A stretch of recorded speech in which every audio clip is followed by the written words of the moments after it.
Okay, this is our video for Chapter 7, Lesson 3. It's all about triangles.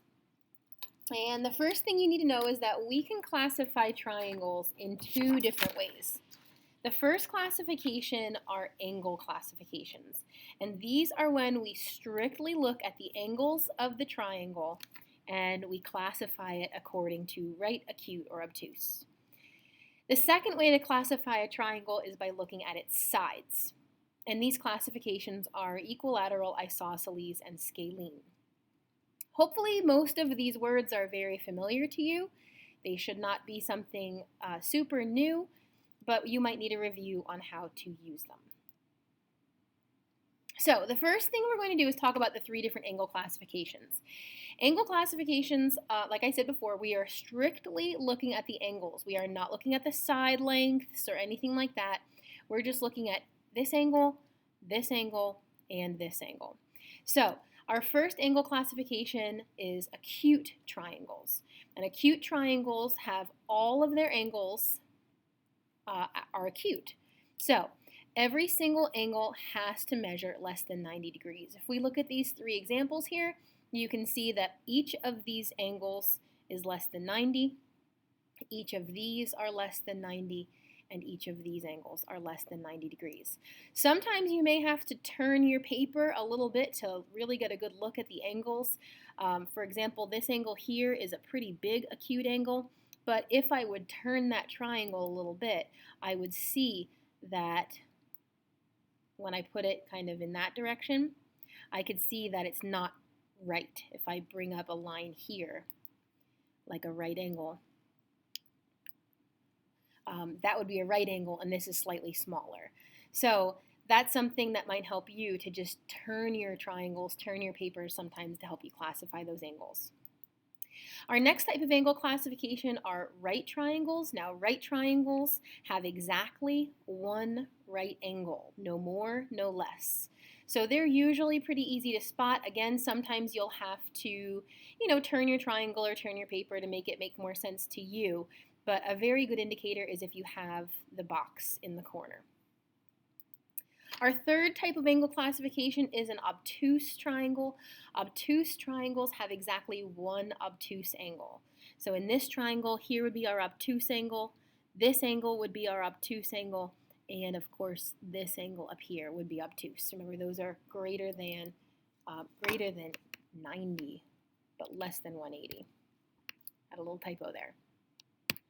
Our next type of classification are our side classifications, and this is when we look strictly at the sides. We are no longer paying attention to the angles. So our first type of side classification are equilateral triangles. Hopefully you noticed the word equilateral starts with EQU. It even sounds like the word equal. That tells me that I'm going to have three equal or three congruent sides. A bonus fact for you here is if all three sides are equal, then all three angles are also equal. So that'll look like that, okay? These guys are congruency marks for sides.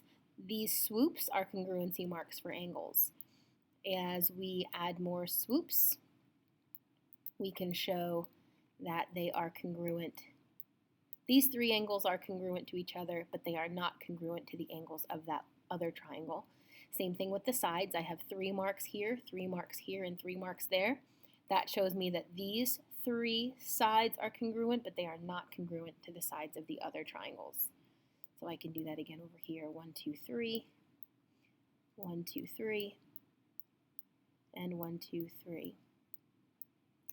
Like I said, equilateral triangles are special because not only are their 3 sides the same length, but their 3 angles are the same measurement as well.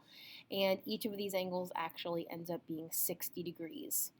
Same here and same there. We'll talk more about that in a future slide. Next type of side classification is isosceles triangles. Isosceles means it has 2 congruent sides. A fun fact about isosceles triangles, the corners, the angles that are across from the congruent sides are also congruent to each other. So see how this angle is across from that congruent side? This angle is across from that congruent side. that tells me that those angles are also congruent to each other. Same thing here, we've got these two sides are congruent, so the angles across from them are also congruent. And that's just a fun fact that you should know and you'll learn more about in high school geometry. Our third type of side classification is scalene triangles. Scalene triangles have no congruent sides. Sometimes this will be shown with 3 different congruency marks just to prove that they're not the same length. Sometimes it'll just be left blank, like this guy. Fun fact about scalene triangles, if they have 0 congruent sides, they also have 0 congruent angles. So that kind of goes along with what we talked about in equilateral triangles and isosceles triangles. So they have 0 congruent angles. Notes for today, the angle sum of a triangle is 180 degrees. Angle sum means if we add together all the angles of a triangle, we will get 180 degrees every single time. Doesn't matter how big the triangle is or how small the triangle is, its angle sum is always 180. Next note, acute, right, and obtuse are all angle classifications. Third note, equilateral, isosceles, and scalene are all side classifications.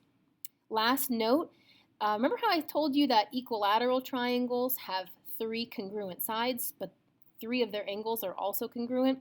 Well, if we have a triangle with 3 congruent angles, we have a special name for that. That's called equiangular. So every equilateral side means equal sides, is also equiangular, meaning equal angles. Equiangular triangles have 3 congruent angles, and each of those angles measures 60 degrees. So 3 angles, each measuring 60 degrees, is 180 degrees. And remember what I told you about triangles, their angle sum is always 180, no matter how big or how small. We're going to skip ahead to problem number 6. Problem number 6, we have 3 angles here, and we don't know their measurements, but we do know that this angle measures 4x, this angle measures 6x, and this angle measures 2x. And we want to find the angle measurement. I'm going to help you get started on this one. We know that the 3 angles of a triangle always add up to 180 degrees. So we are going to write an equation here, and we're going to add together the 3 angles that they're giving us. 4x plus 6x plus 2x equals 180. Go ahead and solve that problem so you can figure out what x is equal to. And then don't forget to take your x and substitute it in for each expression so you can figure out each angle measurement. That is part of tonight's assignment. Tonight's assignment, please do questions 1 through 5 on page 5. I also want you to draw those pictures along in your notes on page, I think that was page 4. Don't forget to finish up question number 6. I helped you get started with that on the last slide. And don't forget to do your Google form.